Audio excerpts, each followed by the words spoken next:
Hello everyone. The corn's doing really well, as you can see here. And there's some more here growing. There's this and some more. And I had recently someone asked me how come there's a lot of my corn is short. Let's see over here. You see how small these are? And this time that's pretty cute right there, trying to grow some corn in that height.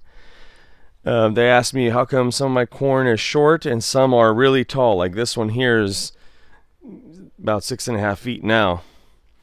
And the reason for that is that I transplanted after planting to stunt their growth, so I get a deferred production of corn. Just a way to increase the season of corn. All right, see you all later. Bye.